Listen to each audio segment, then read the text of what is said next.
নমস্কার বন্ধুরা, মোমোস কিচেনে আপনাদেরকে স্বাগতম জানাই। আজকের পর্বে তৈরি করে দেখাবো নিরামিষের তৈরি লোভনীয় স্বাদে ঝিঙে আর পটলের একটা রেসিপি। গরম ভাতের সাথে খেতে অসম্ভব ভালো লাগে।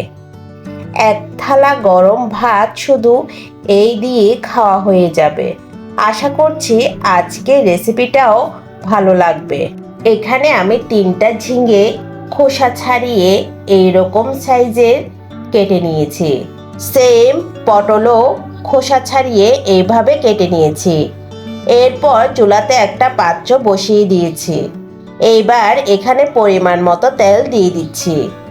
সবার প্রথমে পটলগুলোকে ভেজে নিব। পটলটা আগে থেকে একটু ভেজে নিলে পটলটা খেতে ভালো লাগে। এখন আমি পটলটা দিয়ে দিয়েছি। এরপর এখানে সামান্য একটু লবণ আর হলুদ গুঁড়ো দিয়ে দিয়েছি। পটলটা ভাজতে ভাজতে আমি এই ফাঁকে একটা মশলা তৈরি করে নিচ্ছি। মশলাটা বানানোর জন্য এখানে আমি নিয়ে নিয়েছি 10-12টা কাজু বাদাম। এটাকে একটা পেস্ট তৈরি করে নিব। এরপর 2 চা চামচ সর্ষে নিয়েছি আর 3টা কাঁচামরিচ নিয়েছি। এখন এগুলোকে সামান্য লবণ দিয়ে একটা পেস্ট তৈরি করে নিচ্ছি। আর এইদিকে পটলটা আমার প্রায় ভাজা হয়ে গিয়েছে। এখন এটাকে একটা পাত্রে তুলে নিচ্ছি। এখন আমি এই তেলে রান্নাটা করব। এখানে দিয়ে দিচ্ছি আদা চামচ 5 ফোড়ন, তারপর দিচ্ছি একটা শুকনো মরিচ। এইবার এটাকে হালকা একটু ভেজে নিব। এরপর এখানে দিয়ে দিচ্ছি পরিমাণ মতো লবণ, তারপর দিচ্ছি 1 চামচ আদা বাটা। আদা বাটা দেওয়ার পর সামান্য একটু পানি দিয়ে এটাকে ভেজে নিচ্ছি। এরপর এখানে দিয়ে দিচ্ছি 1 চামচ হলুদ গুঁড়ো, দিয়ে দিচ্ছি 1 চামচ জিরার গুঁড়ো। এইবার এই মশলাগুলোকে 5 মিনিটের মতো ভেজে নিব। মশলাটা ভালো করে ভাজা হয়ে গেলে এখানে দিয়ে দিব আগে থেকে কেটে রাখা 2টো টমেটো। এটা দিয়ে আরও কিছুক্ষণ কষিয়ে নিব। 2 থেকে 3 মিনিট এটাকে কষিয়ে নিচ্ছি।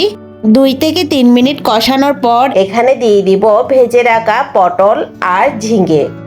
এই পর্যায়ে চুলার আঁচটাকে হাই করে দিয়ে ভালো করে ঝিঙে আর পটলটা মশলার সাথে ভেজে নিব একটু সময় নিয়ে। ঝিঙে খুব নরম সবজি, আর কড়াইতে দেওয়ার সঙ্গে সঙ্গে কিন্তু পানি বের হতে শুরু করে। আমি 5-6 মিনিটের মতো এটাকে ভেজে নিয়েছি। এরপর দিয়ে দিচ্ছি কাজু বাদাম বাটা। এই পর্যায়ে চুলার আঁচটা মিডিয়ামে রেখে খুব ভালো করে মশলার সাথে ঝিঙ্গা আর পটলটাকে কষিয়ে নিচ্ছি। মোটামুটি 3-4 মিনিট কষিয়ে নিব। এরপর ঢাকনা দিয়ে 3-4 মিনিট রান্না করে নিব। 3-4 মিনিট পর ঢাকনাটা উঠিয়ে নিচ্ছি। কিছুক্ষণ পর পর এটাকে নেড়েচেড়ে কষিয়ে নিয়েছি। এবার এখানে দিয়ে দিচ্ছি সর্ষে আর কাঁচামরিচের বাটা।